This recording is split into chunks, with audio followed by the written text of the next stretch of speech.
pupila asombrada que descubre cómo apunta. Soy todo lo que se junta para vivir y soñar. Una mirada lo dice todo.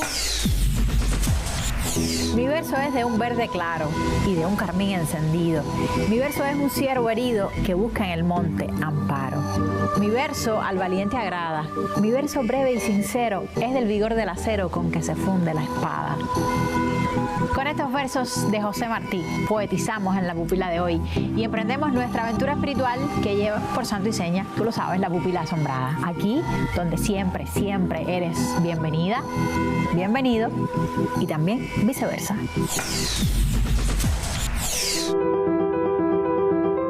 El siglo XVII fue testigo de la creación de Espejo de Paciencia, primera obra literaria escrita en Cuba.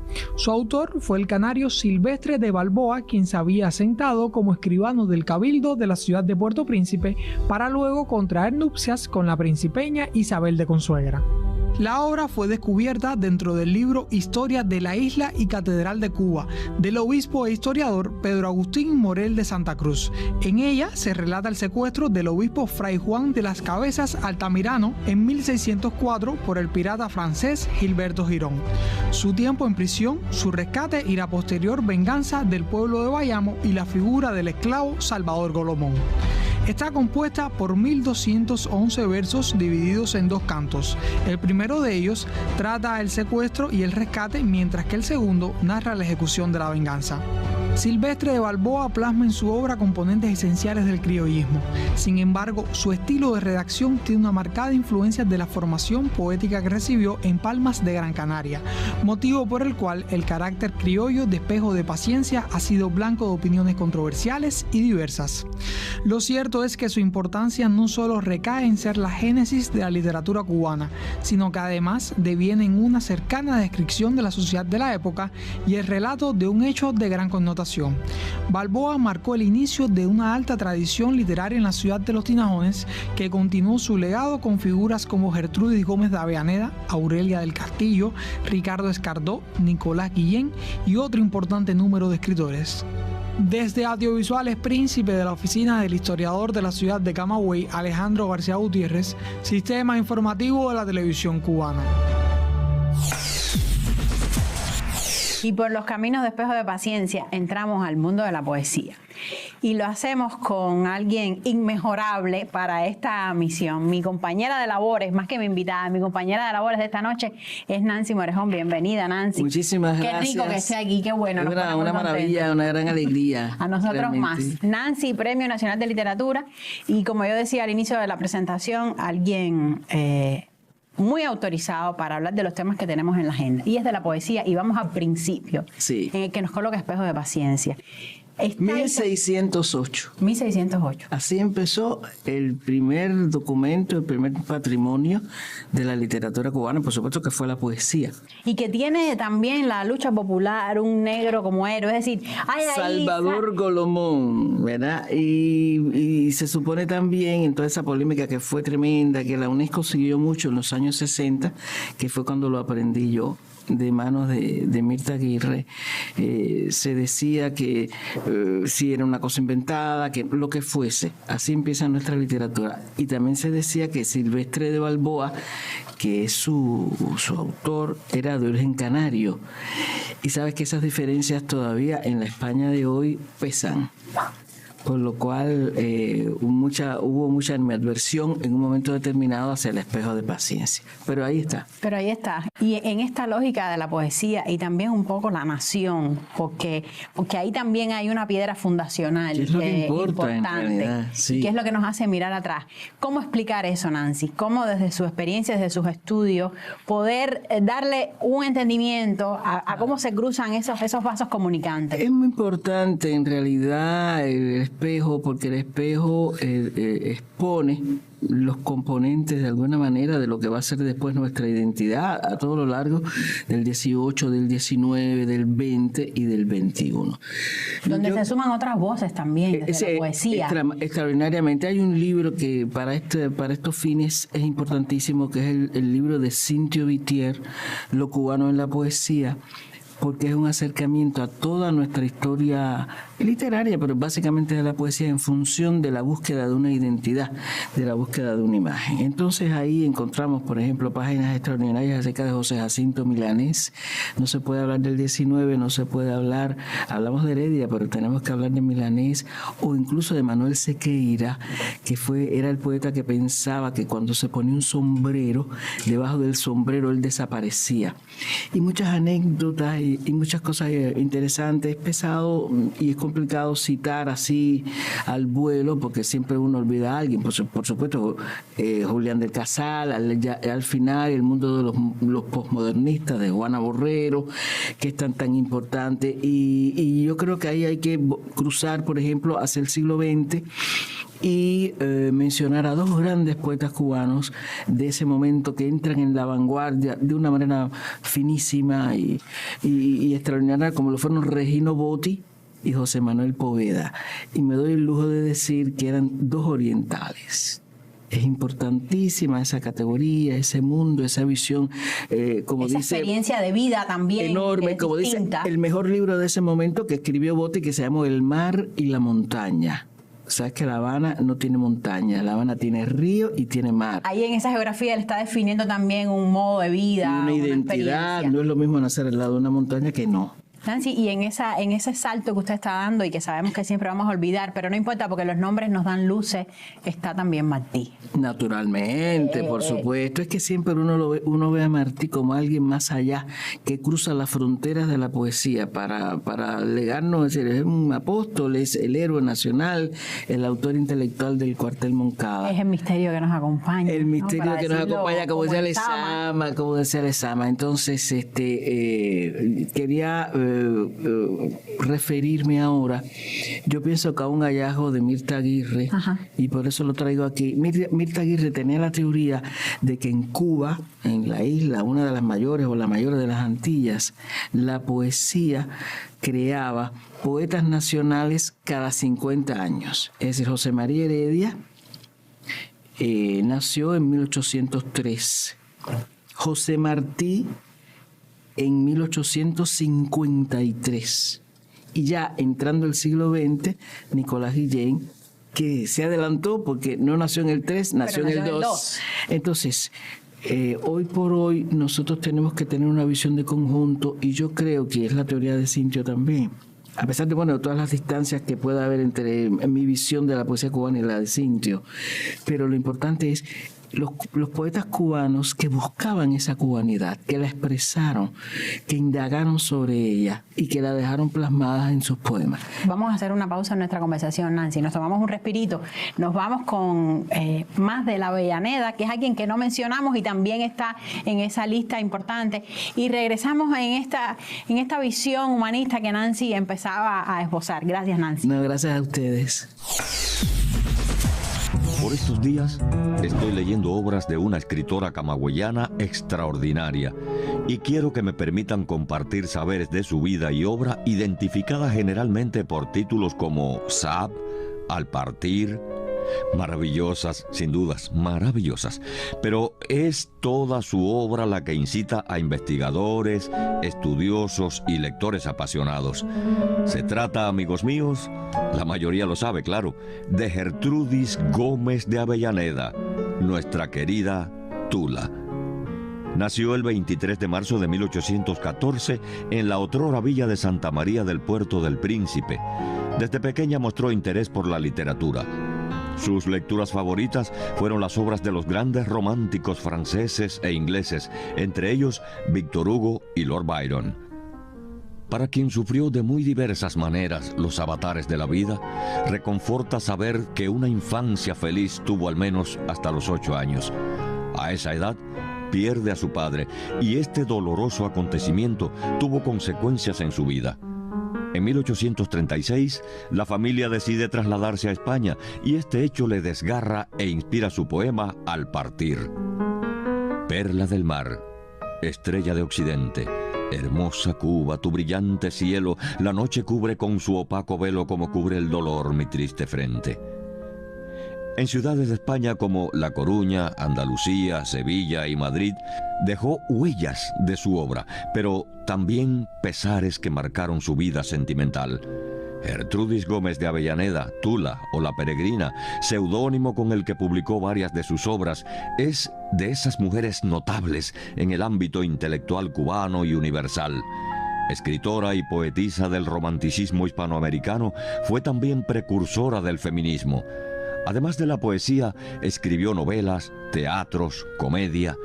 Entre sus novelas se destaca Sap, que es considerada la primera novela antiesclavista de las letras españolas. También escribió Dos mujeres, Espatolino. Entre los teatros, Baltasar, Leoncia. De su extensa poesía, A él, a la poesía, Adiós a la lira, a las estrellas, La serenata, a mi jilguero, entre otras. En el género comedia, Las hijas de las flores. Recibió premios del Liceo Artístico y Literario de Madrid, ciudad donde falleció el 1 de febrero de 1873 a la edad de 58 años. Sus restos reposan en el cementerio de San Fernando de Sevilla.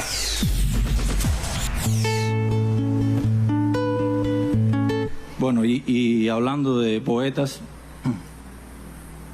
que uno admira y eso, esta canción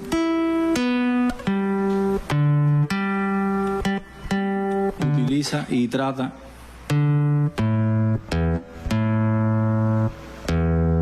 de unos versos de José Martí, 37 versos para una mujer.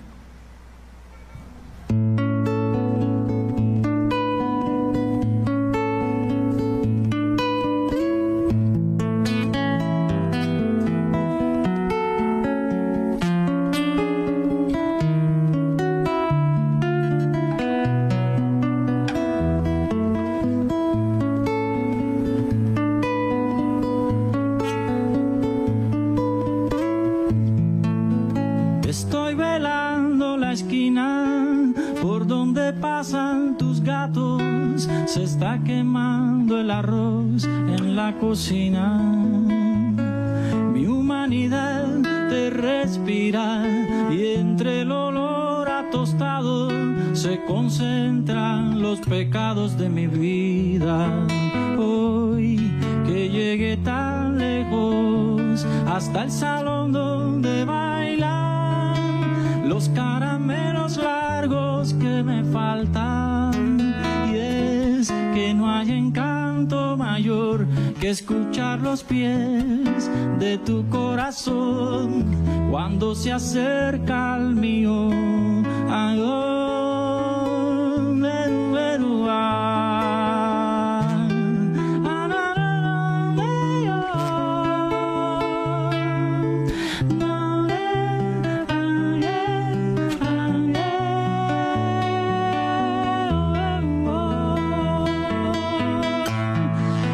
está el pecho, mujer, que ya sé que lo herirás. Más grande debiera ser para que lo hirieses más, porque noto alma torcida que en mi pecho milagroso, mientras más honda la herida, es mi canto más hermoso. Hoy que llegué tan lejos hasta el salón donde bailan los caramelos largos que me faltan, y es que no hay encanto mayor que escuchar los pies de tu corazón cuando se acerca al mío. Ando,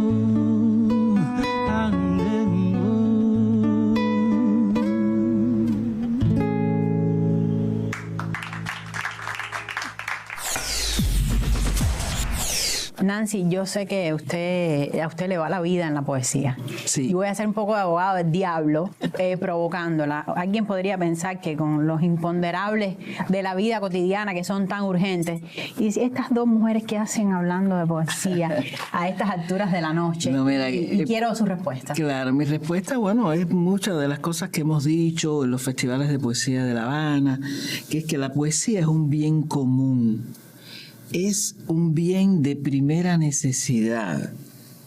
Es imprescindible como el agua, como el aire. Hay un bienestar, si nos acercamos a la poesía, puede también ser medida, vamos a decirlo mal y pronto, medida también desde el bienestar que nos da ¿Cómo que no? a los seres humanos. ¿Cómo que no? Porque, bueno, el ser humano, no sé, hombre o mujer, niño o niña, se distingue porque tiene sentimientos y porque tiene pensamientos. Entonces, la poesía te puede enseñar a muchas opciones de sobrevivencia, de defensa de tus valores, y de una forma bien amena, vamos a decirlo así, de valores universales. Si tú tomas, por ejemplo, el poema de Bertolt Brecht, me viene a la mente, Los constructores de las pirámides. Es una de las lecciones más profundas de la necesidad de la justicia social, porque te enseña a través de la historia, ¿sabes lo que es Egipto para la historia antigua de la humanidad? Entonces, nosotros pensamos que hay que convencer a todos de que la vida debe ser preservada y la cultura humana salvada, con la urgencia del que vislumbra el peligro y tiene el poder de la palabra, y conjurar el silencio, la intolerancia, la violencia. Porque la destrucción de la cultura es la anulación del hombre y la mujer y su reducción a la nada. Es dejar de ser. Es dejar de ser. Con lo cual, quería hacerte una salvedad también. Estoy pensando en Rogelio Martínez Furé.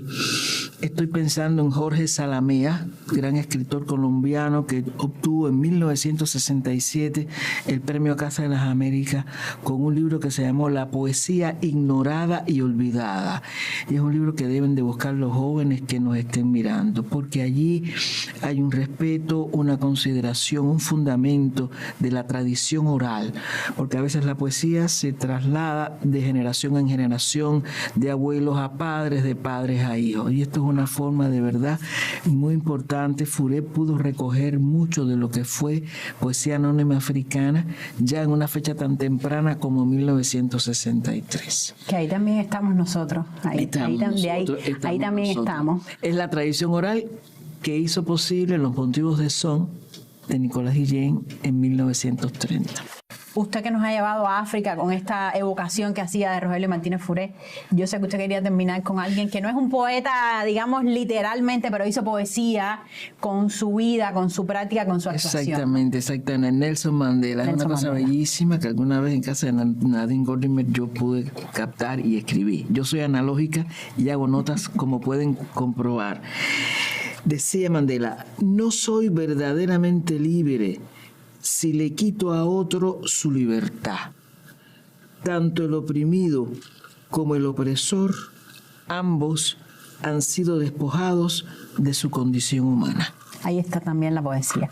Ahí está. Muchas gracias, Nancy. Empezamos por Espejo de Paciencia, recorrimos medio mundo y terminamos con Nelson Mandela. Muchas gracias. Ya usted está inscrita en la lista de la familia de la pupila, donde estaba antes, no de manera oficial. Así que muchísimas gracias por su tiempo. Bueno, gracias a ustedes. Gracias por a sus ustedes. luces.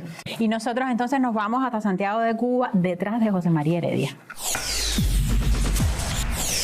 Hoy vamos a hablar sobre un personaje extraordinario, José María Heredia y Heredia, un hombre que nació en nuestra ciudad y que apenas vivió unos pocos años en su más tierna infancia aquí en Santiago. Sin embargo, esta figura resulta una figura emblemática para la cultura cubana en general y para la cultura santiaguera.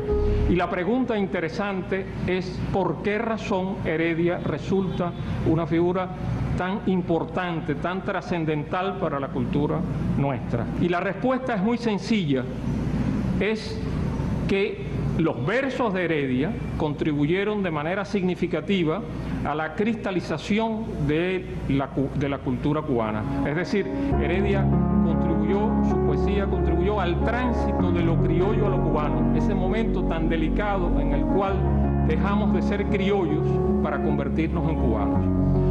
Los versos de José María Heredia, aunque fueron escritos en el extranjero, aunque fueron inspirados en su mayoría por la nostalgia de sus palmas del cielo de Cuba, es decir, aunque no estaba aquí en Santiago caminando por las calles, esos versos fueron conocidos aquí por generaciones de jóvenes que fueron los que luego se incorporaron a nuestras luchas independentistas. Es decir, muchos jóvenes santiagueros que pasaron luego a combatir a la División Cuba conocían, tarareaban los versos de Heredia. Esa contribución tan significativa a la cultura cubana, a la cristalización de la cubanía en el siglo XIX, la tendremos que agradecer eternamente a Heredia.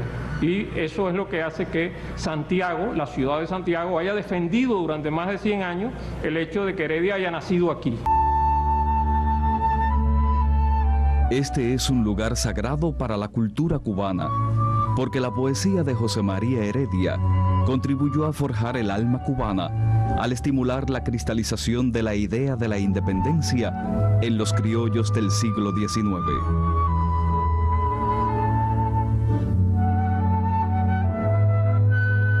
La casa natal de nuestro primer poeta nacional deviene de propiedad privada desde 1801 en Centro para el Desarrollo de las Artes y la Cultura en Santiago de Cuba, ciudad que lo vieron nacer el 31 de diciembre de 1803.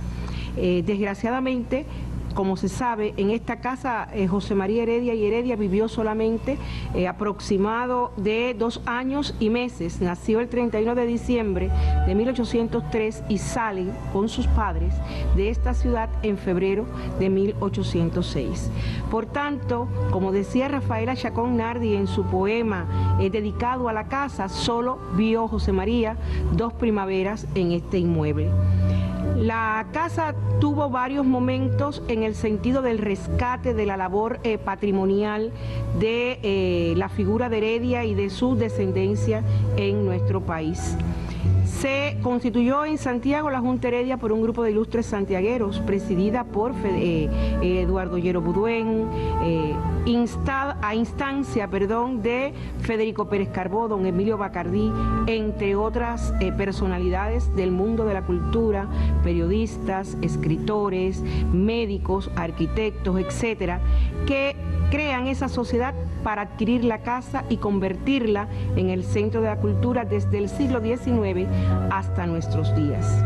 Hay que decir que también hubo otra etapa en el quehacer del rescate y conservación de la memoria herediana en Santiago de Cuba, en la que juega un papel fundamental el doctor Francisco Prat Puig. El catalán Francisco Prat Puig llega a Santiago de Cuba y se enamora de la ciudad. Se dedica por entero a la restauración y conservación de esta vetusta casona en el año 1969-70, que es inaugurada como museo con la presencia de Fina García Marrús, Cintio Vitier, Miguel Barnet, entre otros. Resulta sumamente interesante que Santiago de Cuba, una ciudad cuyos parques y plazas están literalmente llenos de tarjas y monumentos a los héroes de nuestras guerras por la independencia, se haya desarrollado la iniciativa de consagrar un monumento al autor del himno del desterrado en la rotonda del reparto de Vista Alegre. Este monumento al poeta José María Heredia tiene una clara lectura. Subraya la contribución del autor a la lucha por la independencia de Cuba, al tiempo que reafirma la pertenencia del poeta a la infatigable Santiago, donde, como dijera José Martí, las palmas son más altas.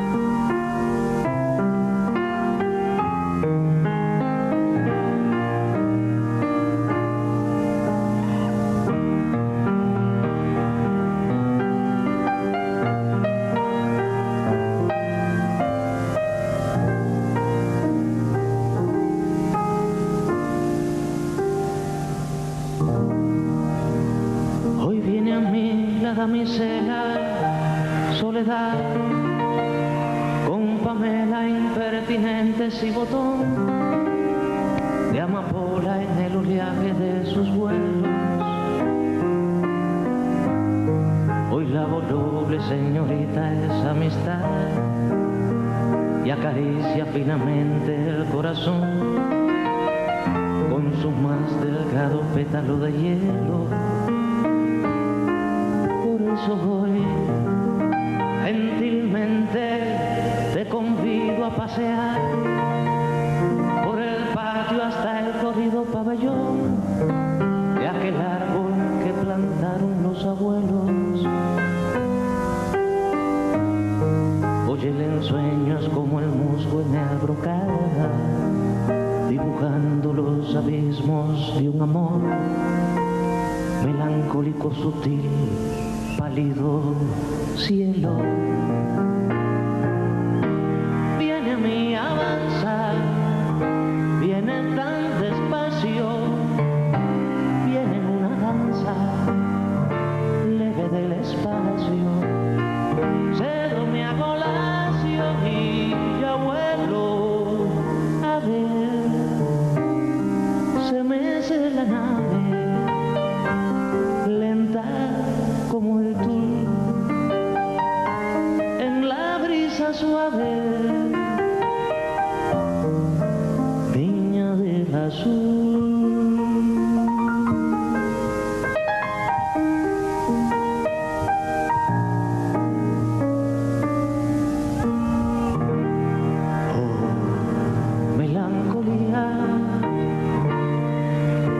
Silenciosa, íntima pareja del ayer, tu melancolía, amante dichosa, siempre me arrebata tu placer. Tu melancolía, señora del tiempo, beso que retorna como el mar. Tu melancolía, rosa del aliento, dime quién me puede amar. Hoy viene a mí la damisela soledad, con Pamela impertinentes y botón y amapola en el oleaje de sus vuelos. Hoy la voluble señorita es amistad y acaricia finamente el corazón con su más delgado pétalo de hielo. Por eso voy, oh melancolía, señora del tiempo, beso que retorna como el mar. Oh melancolía, rosa del aliento, dime quién me puede amar.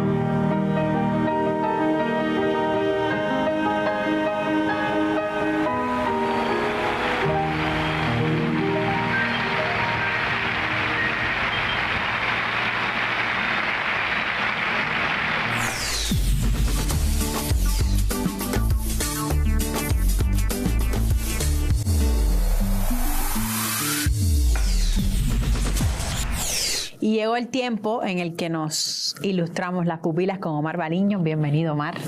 ¿Qué tal? Vamos con una película, quizás una de las dos películas más desconocidas de nuestro gran Tomás Gutiérrez Alea.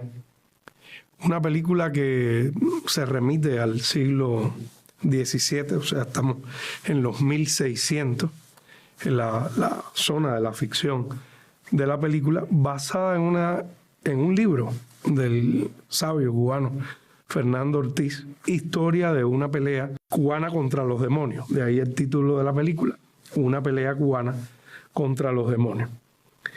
Un intento de trasladar desde el cine un viejo asunto, un viejo paisaje muy interesante al territorio de las discusiones también ideológicas que tenían lugar en la revolución a principios de los 70. Porque sobre todo en la película hay una relación estrecha en cómo la ideología o la manipulación ideológica pueden transformarse en acciones en la realidad. Un cura, allá por San Juan de los Remedios, por aquellos tiempos iniciales de la isla, intenta convencer a la pequeña villa de trasladarse del lugar. Y como no logra por un argumento u otro hacerlo, pues empieza a manipular asuntos de Dios para lograr esos propósitos, y habrá tragedia, como ya casi se infiere de lo que cuenta. Es una película muy interesante, de todas maneras, volverla a ver ahora, y tiene un equipo como pocos en la historia del cine cubano. No solo me refiero a los actores, sino al equipo que trabajó. Todos estrellas. En esa película es verdaderamente asombroso la producción, leer los créditos de esa película. Pero lo digo para destacarlo en general y para puntualizar, ya que murió hace poco, el gran fotógrafo cubano Mario García Joya, que es uno de los grandes fotógrafos de la historia del cine cubano, de las direcciones de Titón en particular, y con esto queremos tenderle una flor de homenaje a Mayito. Valga, pues gracias, Omar, y vamos entonces nosotros con un fragmento de Una pelea cubana contra los demonios.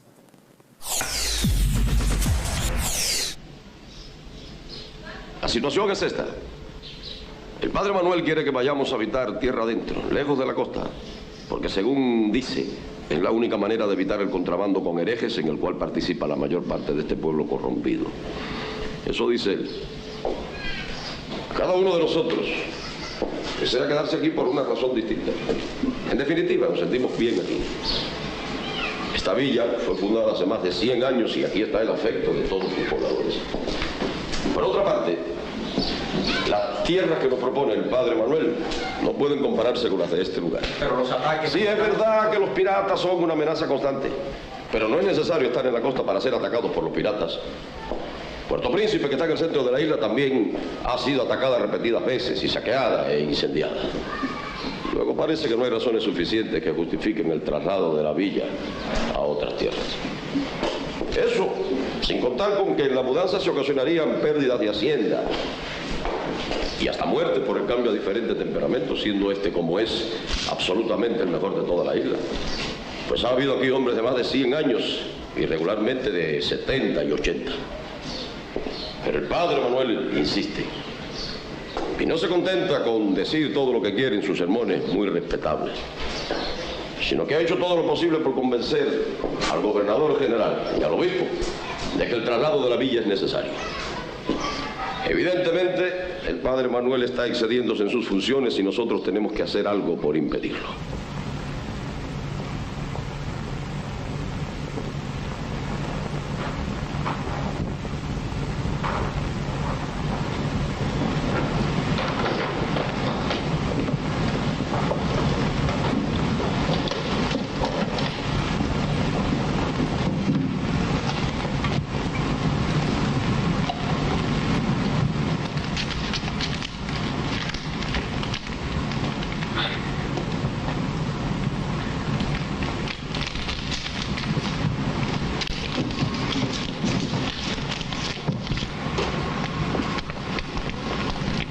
Sitio del Guije,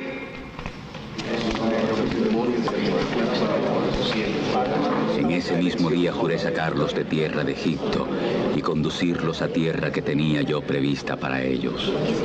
Preparad en el desierto el camino de Dios. Abrid en los lugares áridos un camino para nuestro Dios. Padre, legalmente no puede usted. Es el juicio de Dios, señor alcalde. No se coloque usted contra los designios del Señor. No puede marcharse así, padre. No puede dejar este pueblo sin el Santísimo Sacramento. No se vaya, padre. No nos deje sin auxilios espirituales, padre. Ya somos del todo libres del poder del maldito Lucifer. Ya somos del todo libres del poder del maldito Lucifer.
Y de una pelea cubana contra los demonios, nos vamos a alfabetizar tecnológicamente con nuestra ingeniera informática. Bienvenida, Naima.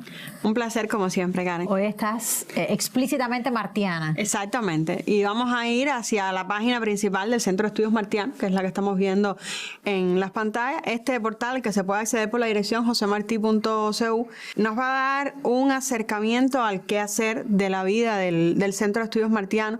Hay unas primeras secciones que están organizadas para la presentación del trabajo, la editorial, la biblioteca, la librería.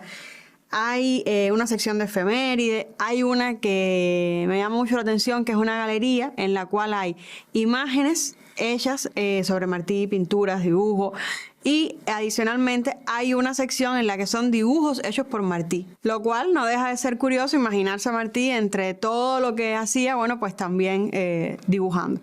Y hay una sección que está dedicada específicamente a la vida de Martí, que se llama Universo Martiano, y en ese Universo Martiano pues vamos a tener acceso a toda la biografía, una cronología de todo lo que hizo, que está muy bien presentado y muy bien explicado, por supuesto respaldado por el estudio y el trabajo del Centro de Estudios Martianos.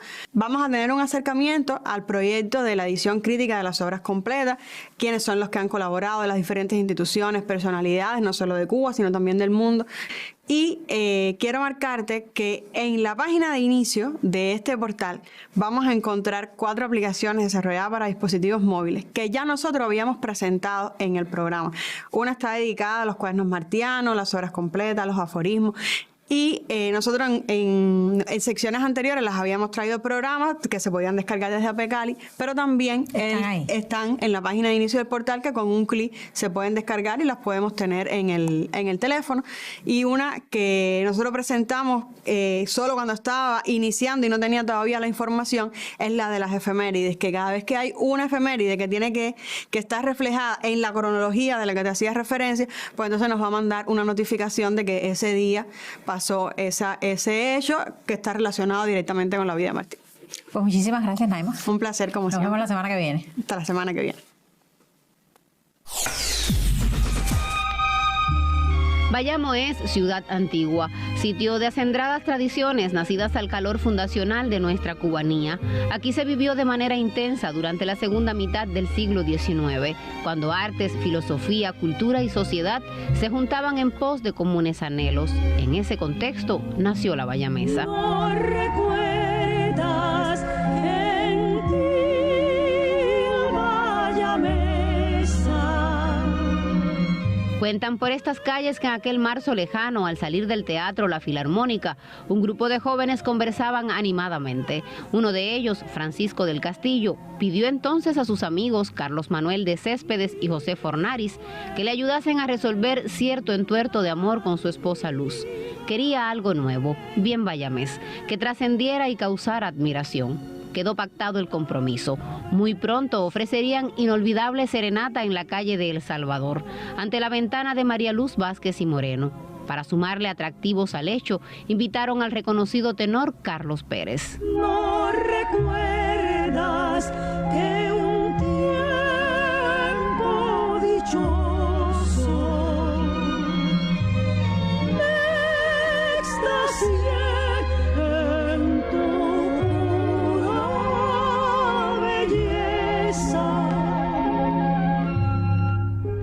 y en tu seno doblé la cabeza, moribundo de dicha. Era el 27 de marzo de 1851 cuando en el Bayamo Fecundo nacía la primera obra romántica del pentagrama cubano. No imaginaban entonces aquellos hombres que su creación trascendería tiempo y modismos para convertirse en símbolo y orgullo de esta ciudad y su gente, hito de la historia musical y patriótica del país. Amorosa, mi canto, ven, no duermas, acude a mi llanto.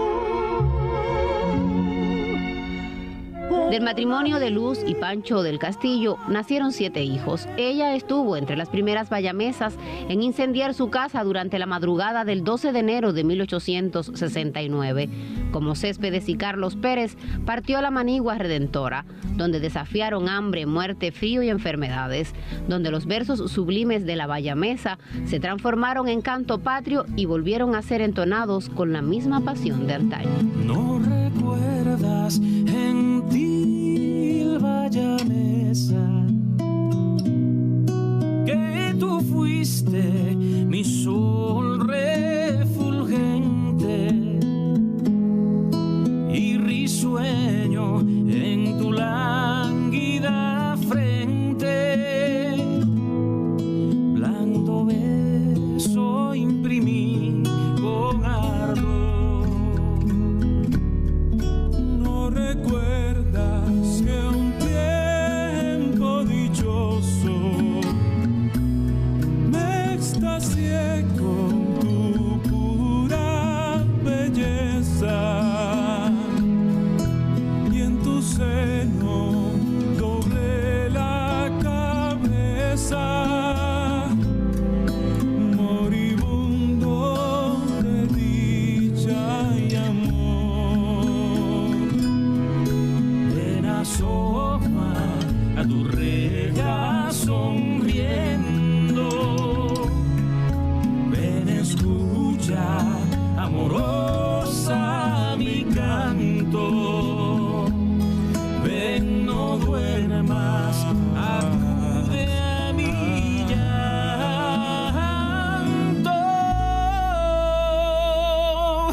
pon alivio a mi negro dolor, recordando las glorias pasadas, disipemos ni bien la tristeza y juntemos los dos la cabeza,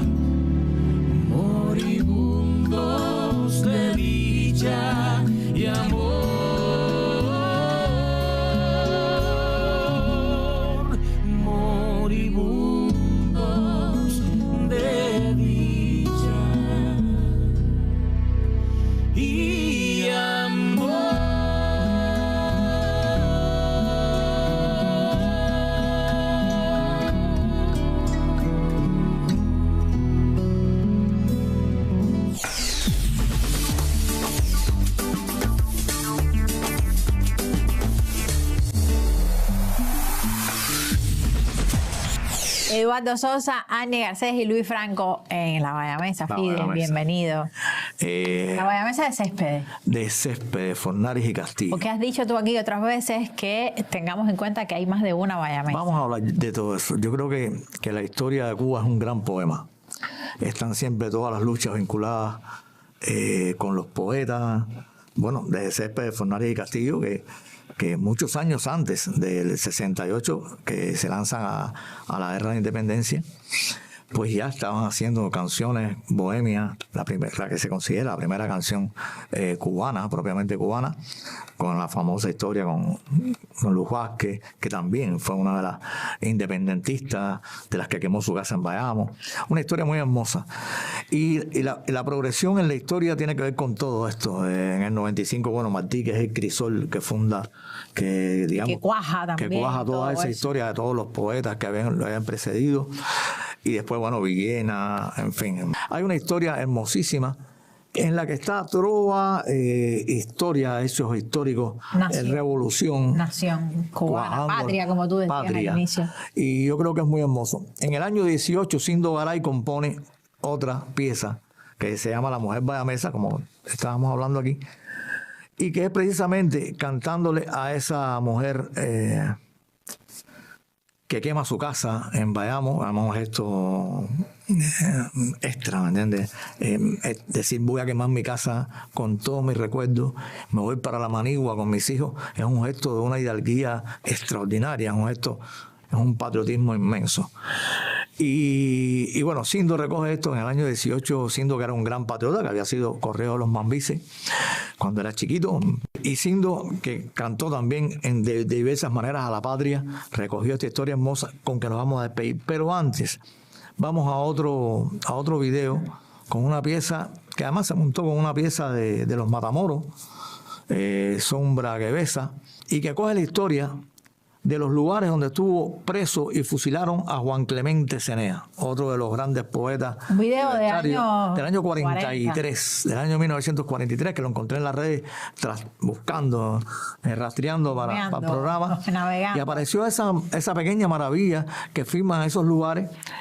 Cenea, un poeta, pero además un luchador por la independencia desde la década del 50, 1850, que se encontró con Céspedes, vino en el 1870. Cuando él viene, que lo coge. Cuando él viene, muere en el año 71, lo fusilan, lo capturan cuando trata de salir nuevamente para los Estados Unidos a continuar, digamos que la armazón para aprovisionar a los luchadores acá en la guerra de independencia. Céspedes le da sus encomiendas, entre ellos cuidar de su esposa que estaba embarazada.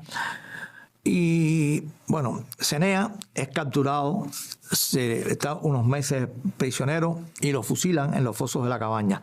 Uno de esos inmensos poetas nuestros, de esas primeras etapas que hemos tratado de recoger hoy, lo ligamos con ese otro poeta que es Sindo Garay. Es una versión de un video muy hermoso. Recrea las luchas de los años 30 contra la dictadura de Machado. Por lo cual, como que cerramos todo un ciclo inmenso de poesía, de canción patria, y nada, de esa historia tan hermosa, como te decía, de ese gran poema que es la isla de Cuba. Muchas gracias, Fide. Y con toda esta poesía junta, te dejamos hasta la semana que viene.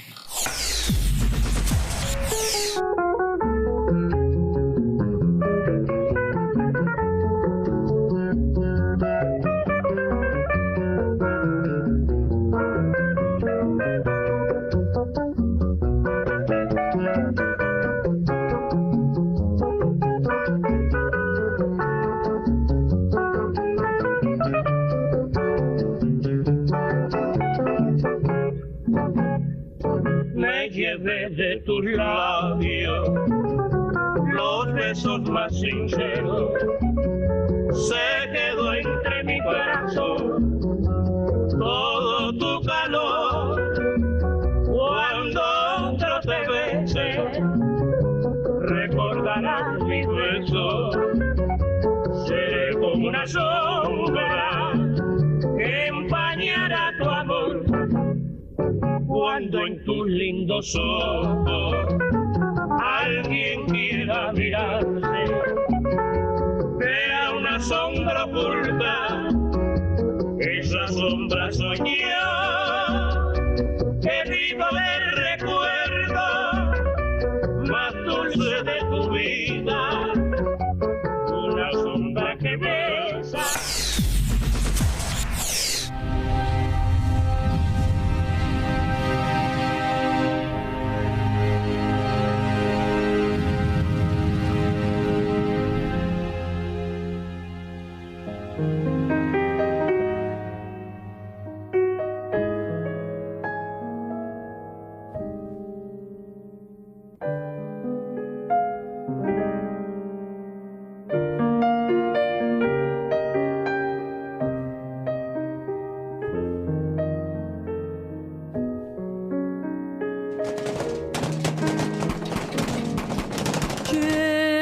En su alma la valla mesa,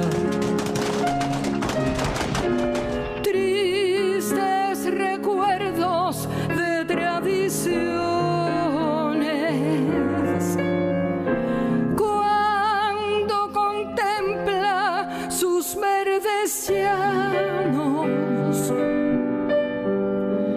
lágrimas vierte por sus pasiones. Sí,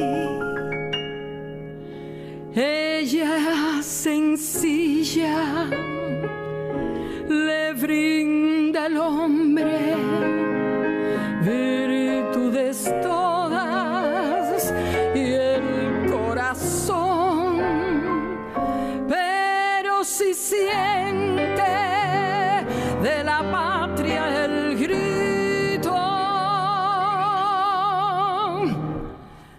pero si siente de la patria el grito, todo lo deja, todo lo quema. Ese es su lema, su religión.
Deja, todo lo quema. Ese es su lema, su religión.